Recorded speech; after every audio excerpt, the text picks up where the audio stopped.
Just over 20 items, mostly foods, are VAT exempt or zero rated.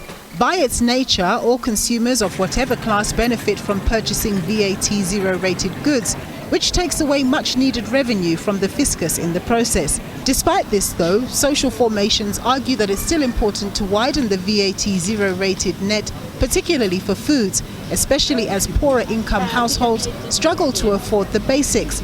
The Pietermaritzburg Economic Justice and Dignity Group Affordability Survey covers 44 basic foods. It's calling for more items to be exempted. 22 of that 44 foods are not exempted. And so when we look at the value-added tax on those 22 foods, then we see that for the month of September, the value-added tax came to 319 Rand. So should that foods have been exempted, it would have allowed a household essentially to buy 30 kgs of maize meal, which in September cost on average 318 Rand. The PEJD group says items like chicken pieces, peanut butter and fish should be among some of the items considered for VAT zero rating, adding that they served as important proteins for good nutrition. They argue that instead of worrying about forfeiting revenue, the government should concern itself with a greater social price at stake, given very low nutritional fulfillment among many families in the country, with children affected the most.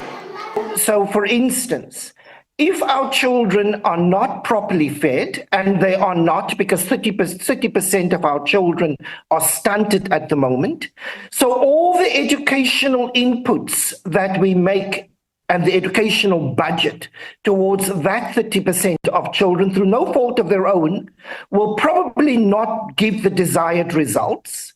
We will also see that those children will have to use our health services more, spending more money on health. We will also see that those children are more likely than not to enter the labor force as laborers and not being able to earn a good salary in terms of when they enter the labor force. And that would reinforce intergenerational poverty. So the best approach to policy is to see, can we prevent rather than have to deal with all these problems later on? And when we do the cost-benefit analysis on that basis, it makes more sense to forego a certain amount of revenue in order to forestall that expenditure, which the country would have to carry probably for the next 30 years or so.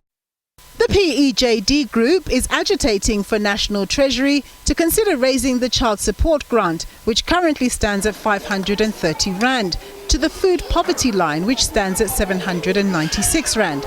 It says even though studies show that 941 Rand a month would be a better sum to ensure that a child receives a healthy and nutritional diet, lifting the child support grant to the poverty line would be a far better state of affairs compared to where it stands now. Nampumelelo Siziba, SABC News, Johannesburg.